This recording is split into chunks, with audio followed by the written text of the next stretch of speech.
الحمد لله وكفى وسلام على عباده الذين اصطفى أما بعد فأعوذ بالله من الشيطان الرجيم بسم الله الرحمن الرحيم ولكل وجهة هو موليها فاستبقوا الخيرات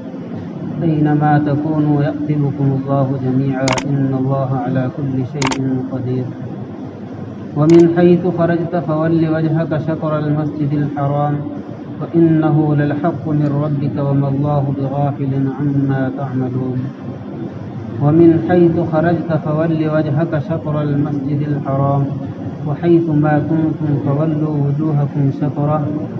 لئلا يكون للناس عليكم حجة إلا الذين ظلموا منهم فلا تخشوهم واخشوني ولأتم نعمتي عليكم ولعلكم تهتدون كما أرسلنا فيكم رسولا منكم يتلو عليكم آياتنا ويزكيكم ويعلمكم الكتاب والحكمة ويعلمكم ما لم تكونوا تعلمون فاذكروني أذكركم واشكروا لي ولا تكفرون صدق الله العظيم. اور تمام مذاہب کے لیے، تمام گروہوں کے لیے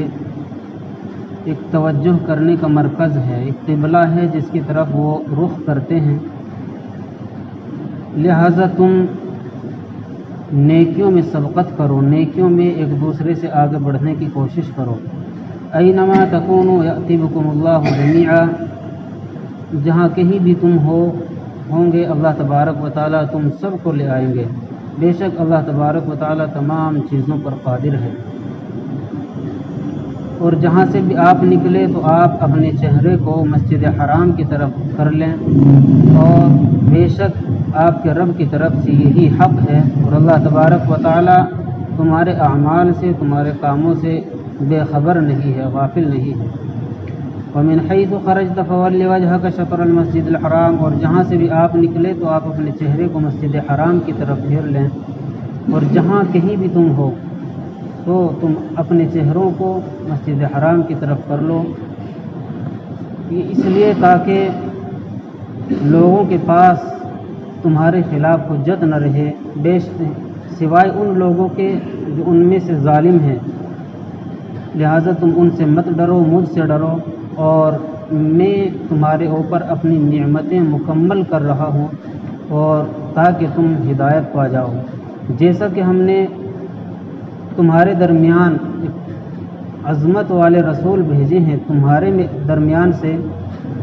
وہ تمہارے سامنے ہماری آیتوں کی تلاوت کرتے ہیں، تمہارا تزکیہ کرتے ہیں، اور تمہیں کتاب اور حکمت کی تعلیم دیتے ہیں، اور تم کو وہ علم سکھاتے ہیں جو تم نہیں جانتے تھے. سو تم میرا ذکر کرو، میں تمہارا ذکر کروں گا، اور میرے شکر گزار بن جاؤ،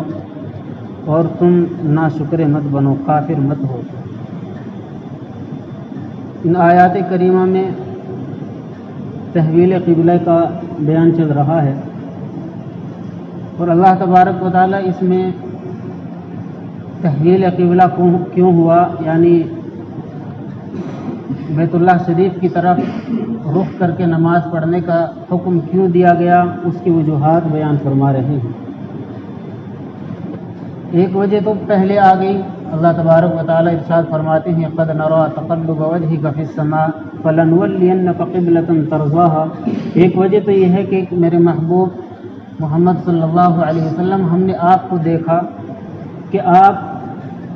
آسمان کی طرف نگاہ اٹھائے رکھتے تھے، کہ کسی طرح کب اللہ تبارک و تعالیٰ کی طرف سے یہ حکم نازل ہو کہ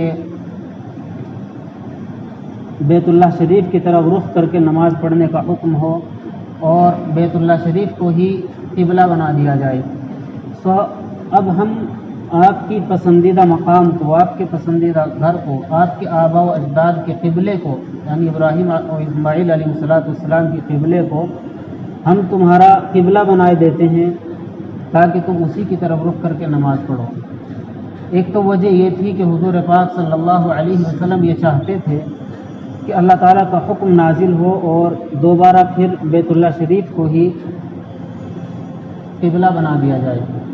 دوسری وجہ یہاں بیان فرمائی کہ وَلِكُلِّ وِجْهَةٌ هُوَ مُوَلِّهَا فَاسْتَبِقُوا الْخَيْرَاتِ، تمام جتنے مذاہب دنیا کے اندر ہے، یہودی ہو، عیسائی ہو یا خواہ مشرکین مکہ ہو، ان سب کا بھی اپنا اپنا قبلہ ہے اور وہ سب اپنے اپنے قبلوں کی طرف رخ کر کے عبادات کرتے ہیں، ان کے بھی اپنے قبلے ہیں۔ اسی طرح اسلام کا بھی، مذہب اسلام کا بھی، دین اسلام کا بھی ایک قبلہ متعین کر دیا گیا۔ اس لیے یہ کوئی معنی نہیں رکھتا کہ کون کس قبلے کی طرف رخ کر کے نماز پڑھے۔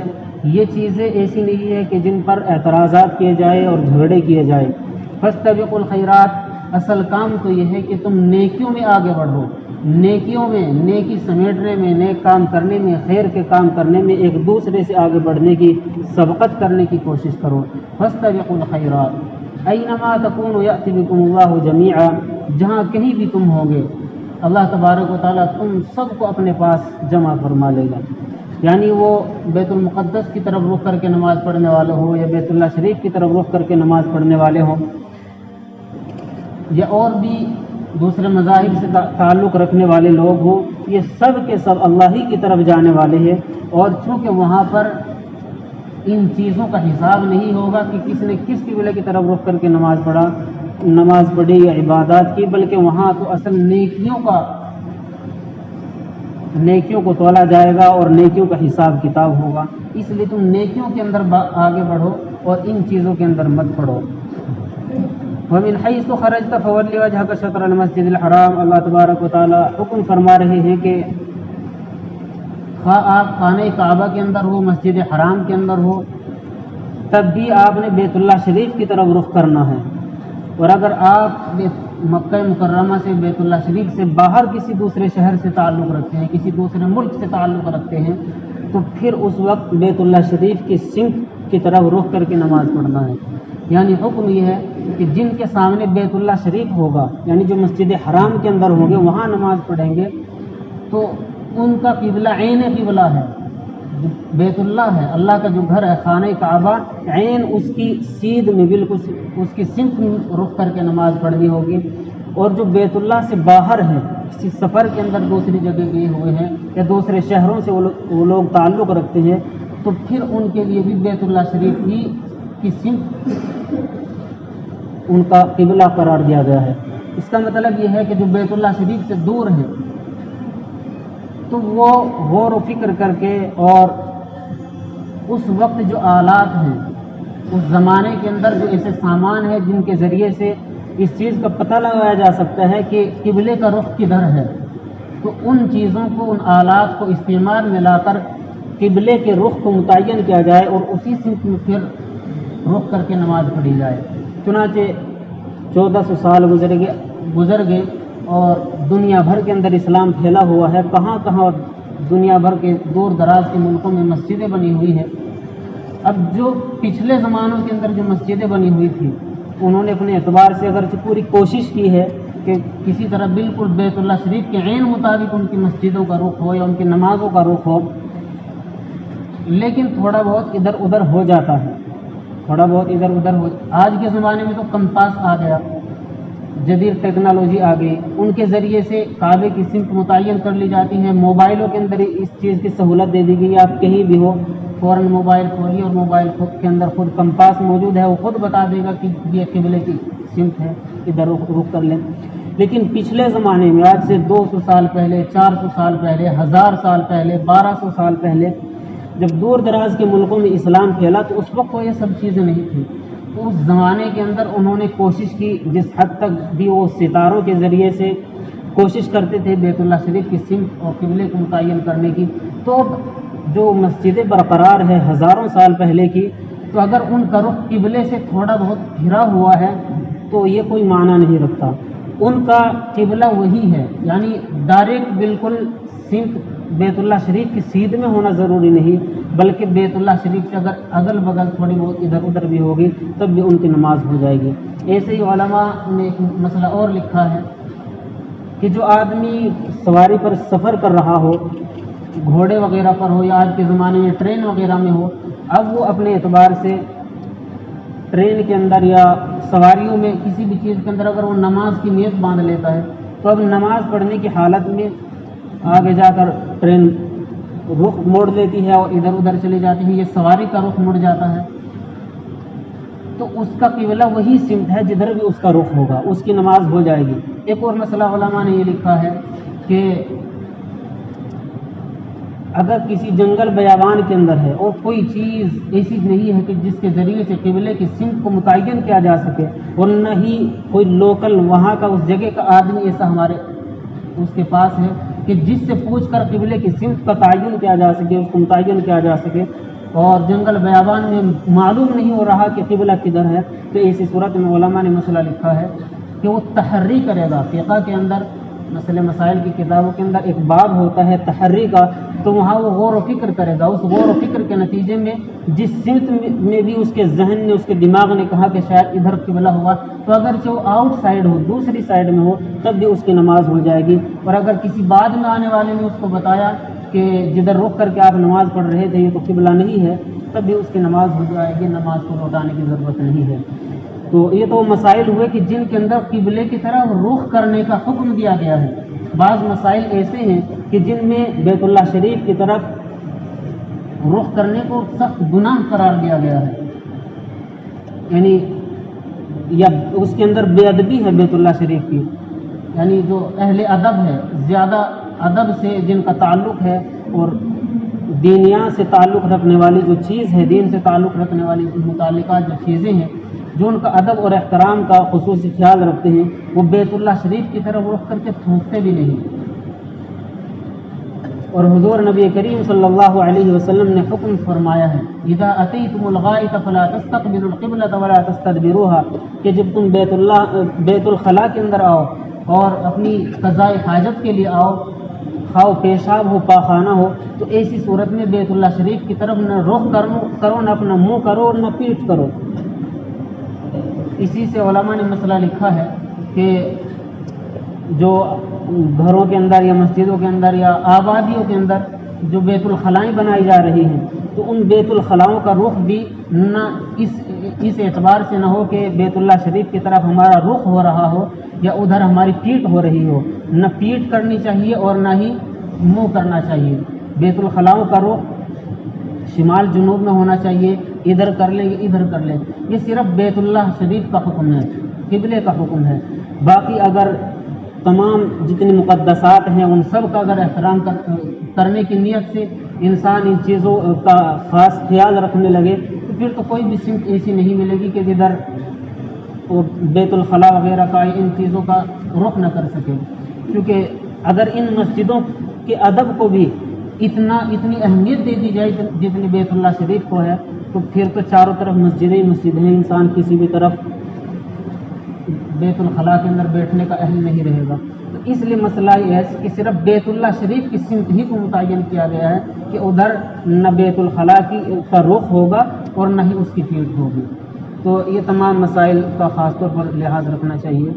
جب ہم اپنے گھروں کے اندر یا کسی بھی اور جگہ پر بیت الخلاء بنائیں، تو یہ حرام ہے، بیت اللہ شریف کے ادب کے خلاف ہے۔ آگے اللہ تبارک و تعالی ارشاد فرماتے ہیں کہ جس طرح ہم نے بیت اللہ شریف کو تمہارے لیے قبلہ بنایا اور اس کو اللہ تبارک و تعالی نے بطور نعمت کے بیان فرمایا، ایسے ہی اللہ تبارک و تعالی ارشاد فرماتے ہیں کہ یہ ہم نے ایسے ہی آپ کے لیے نعمت بنائی جیسے آپ کے لیے بطور نعمت کے ہم نے ایک عظیم رسول جناب محمد الرسول اللہ صلی اللہ علیہ وسلم کو نبی بنا کر مبعوث فرمایا ہے، نبی بنا کر رسول بنا کر بھیجا ہے۔ اور جو رسول، جس رسول کی 4 بڑی بڑی ذمہ داریاں ہیں، ان ذمہ داریوں کا پیچھے بھی تذکرہ آیا اور یہاں بھی تذکرہ ہو رہا ہے کہ حضرت ابراہیم علیہ السلام کے تعلق سے پیچھے بات آئی تھی کہ انہوں نے 2 دعائیں مانگی تھی۔ ایک تو اللہ تبارک و تعالیٰ سے کہ الہ العالمین یہ جو بیت اللہ شریف، یہ جو خانہ کعبہ میں نے بنایا ہے، اس کو لوگوں کی توجہ کا مرکز بنا دیجیے۔ اور ایک دوسری دعا مانگی تھی کہ یا اللہ میری اس قوم کی طرف ایک ایسا رسول بھیج جو ان کو کتاب اور حکمت کی تعلیم دے، ان کا تزکیہ نفوس کرے اور ان کو حکمت کی تعلیم دے اور ان کے سامنے تیری قرآنی آیات کی تلاوت کرے۔ تو جس طرح حضرت ابراہیم علیہ السلام کی وہ دعا قبول ہوئی تھی کہ جناب محمد الرسول اللہ صلی اللہ علیہ وسلم کو نبی بنا کر ان کی طرف بھیجا گیا تھا، ایسے ہی اللہ تبارک و تعالیٰ نے اس خانہ کعبہ کو سب کے لیے، اس امت محمدیہ کے لیے بطور نعمت کے قبلہ بنا کر عطا فرمایا ہے۔ کما ارسلنا فیکم رسولا منکم، جیسا کہ ہم نے تمہارے درمیان میں ایک عظیم رسول بھیجے تھے جن کا کام یہ تھا کہ وہ تمہارے سامنے ہماری آیات کی تلاوت کریں گے اور تمہارا تزکیہ کریں گے۔ تزکیہ کا مطلب پہلے بتایا جا چکا ہے، یعنی صفائی ستھرائی کا خاص طور پہ دھیان رکھنا اور باطنی امراض سے، کبر سے، تکبر سے، بغض سے، کینہ سے، حسد سے، ان تمام چیزوں سے بچنا، یعنی اندرونی اور ظاہری ہر طرح کی صفائی تزکیے کے اندر آ گئی۔ اور ایسے ہی اللہ تبارک و تعالیٰ ارشاد فرماتے ہیں کہ وہ تمہیں حکمت کی تعلیم دیں گے، وَيُعَلِّمُكُمُ الْكِتَابَ، کتاب اللہ کی بھی تعلیم دیں گے، کتاب اللہ کو تمہارے سامنے پڑھ کر سنائیں گے، اس کے معانی اور مفاہیم کو سمجھائیں گے، اس کے اندر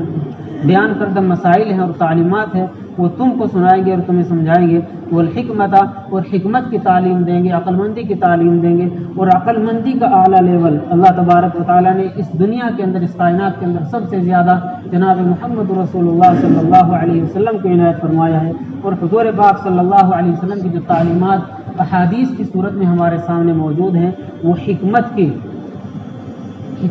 اعلیٰ اقوال ہے، اس سے اوپر کسی اور کی حکمت بھری باتیں نہیں ہو سکتی۔ وَيُعَلِّمُكُم مَّا لَمْ تَكُونُوا تَعْلَمُونَ، اور یہ رسول تمہیں وہ چیزیں سکھلائیں گے، ان چیزوں کا علم دیں گے جو تم نہیں جانتے۔ فَاذْكُرُونِي أَذْكُرْكُمْ وَاشْكُرُوا لِي وَلَا تَكْفُرُونَ، تو اے میرے بندو تم میرا ہی ذکر کرو اور مجھ ہی سے ڈرو۔ اللہ تبارک و تعالیٰ ارشاد فرماتے ہیں فَلَا تَخْشَوْهُمْ وَاخْشَوْنِي، کہ جو لوگ اعتراضات کرتے ہیں ان سے مت ڈرو، ڈرنا ہے تو مجھ سے ڈرو۔ کیوں؟ اس لیے کہ انسان جب کسی کا ادب کرتا ہے، احترام کرتا ہے، کسی سے محبت کرتا ہے، اس محبت کی بھی کچھ وجوہات ہوتی ہیں، اور جب کسی کا خوف اور خشیت اور ڈر کسی کا دل کے اندر ہوتا ہے تو اس کی بھی کچھ وجوہات ہوتی ہیں۔ تو اللہ تبارک و تعالیٰ یہاں یہی ارشاد فرماتے ہیں کہ ایک انسان جب اپنے ماں باپ سے محبت کرتا ہے تو وہ محبت کیوں کرتا ہے، وہ ان کا ادب اور احترام کیوں کرتا ہے؟ اس لیے کہ وہ ان کو اپنا محسن سمجھتا ہے کہ انہوں نے مجھ پر انعامات کیے ہیں، مجھ پر احسانات کیے ہیں، اور یہ میرے لیے اس ظاہری دنیا کے اندر آنے کا سبب بنے ہیں، تو اس لیے ان کا ادب کرتا ہے۔ اور اسی ادب کی وجہ سے ان کی ناراضگی سے وہ ڈرتا ہے کہ اگر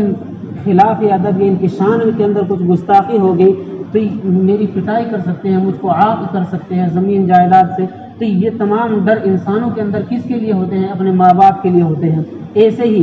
اللہ تبارک و تعالیٰ کے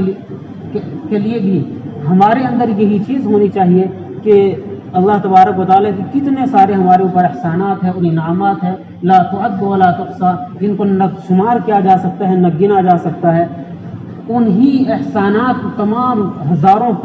کروڑوں احسانات میں سے اللہ تبارک و تعالیٰ کے ایک احسان یہ ہے کہ اللہ تبارک و تعالیٰ نے ہمیں اس ظاہری دنیا کے اندر پرورش اور پرداخت کے لیے ماں باپ جیسے نعمت سے نوازا ہے۔ تو یہ تو اللہ تبارک و تعالیٰ کی نعمتوں میں سے ایک نعمت ہوئی۔ جب ہم ان سے اتنی محبت کرتے ہیں، ان کا اتنا ادب کرتے ہیں، ایسے ہی جو خصوصی طور پر پروردگار عالم ہم پر اپنے انعامات کی بارش کرتا ہے، بوچھار کرتا ہے، اس پروردگار عالم سے ہمیں کتنی محبت ہونی چاہیے، اور پھر اس کے غضب سے، اس کے غصے سے، کہ اگر ہم اس کی نافرمانی کریں گے، اس کے احکامات کو توڑیں گے تو اس کے غصے سے اور اس کے غضب سے بھی ہم کو ایسے ہی ڈرنے کی ضرورت ہے۔ اسی لیے اللہ تبارک و تعالیٰ ارشاد فرماتے ہیں کہ فلا تخشوہم واخشونی، لوگوں سے مت ڈرو، مجھ سے ڈرو۔ میرا ڈر جن لوگوں کے اندر بیٹھ جائے گا تو پھر دنیا کے اندر کسی سے نہیں ڈرے گا۔ آگے ارشاد فرماتے ہیں فاذکرونی اذکرکم، کہ تم میرا ذکر کرو میں تمہارا ذکر کروں گا۔ ایک حدیث کے اندر اللہ کے رسول صلی اللہ علیہ وسلم نے ارشاد فرمایا کہ جو انسان، حدیث قدسی ہے، حدیث قدسی ان حدیث کو کہا جاتا ہے کہ جن کو بیان کرنے والے تو حضور پاک صلی اللہ علیہ وسلم ہوتے ہیں، لیکن وہ نسبت ان کی اللہ تبارک و تعالیٰ کی طرف ہوتی ہے۔ تو اللہ تبارک و تعالیٰ ارشاد فرماتے ہیں کہ جو بندہ میری طرف ایک بالش آتا ہے تو میں اس کی طرف ایک ہاتھ آتا ہوں، جو بندہ میری طرف چل کر آتا ہے میں اس کی طرف دوڑ کر جاتا ہوں۔ تو اللہ تبارک و تعالیٰ سے ایک خصوصی تعلق قائم کرنے کے لیے اس کا ذکر، اللہ تبارک و تعالیٰ کا ذکر بہت اہمیت کا حامل ہے۔ جب ہم اللہ تبارک و تعالیٰ کو اگنور کریں گے، اللہ کا ذکر نہیں کریں گے، تسبیح اور تقدیس نہیں کریں گے، تو پھر ہماری بھی اس کے نزدیک کوئی حیثیت نہیں رہے گی۔ انسان جتنا اللہ کا ذکر کرے گا، جتنا ذکر کرتا چلا جائے گا، اللہ تبارک و تعالیٰ کے دربار میں اس کے درجات اتنے زیادہ بڑھتے چلے جائیں گے اور اس کا درجہ اللہ تبارک و تعالیٰ کے یہاں اتنا ہی زیادہ بڑھتا چلا جائے گا۔ اہل اللہ کا درجہ اسی لیے اللہ کے یہاں زیادہ ہوتا ہے اللہ والوں کا، کیونکہ وہ اللہ کا ذکر زیادہ کرتے ہیں۔ وَاشْكُرُوا لِي وَلَا تَكْفُرُونَ، اور تم میرا شکر ادا کرو، میری ناشکری مت کرو۔ اللہ تبارک و تعالیٰ کا جب شکر کرے، اس کی نعمتوں کا استحضار کریں گے تو یقیناً اللہ تبارک و تعالیٰ کا شکر بھی کریں گے۔ اللہ تبارک و تعالیٰ ارشاد فرماتے ہیں مَا يَفْعَلُ اللَّهُ بِعَذَابِكُمْ إِن شَكَرْتُمْ وَآمَنْتُمْ، اللہ تبارک و تعالیٰ نہیں چاہتے کہ تم کو عذاب دے، تم کو سزائے دے، اگر تم شکر گزار بندے بنو گے تو اللہ تبارک و تعالیٰ کو کیا پڑی ہوئی ہے کہ وہ تم کو عذاب دے۔ اللہ تبارک و تعالیٰ تو چاہتا ہی ہے کہ میرے زیادہ سے زیادہ بندے جنت میں جانے والے بنے۔ اللہ تبارک و تعالیٰ ان باتوں پر عمل کرنے کی توفیق نصیب فرمائے۔ وآخر دعوانا الحمدللہ۔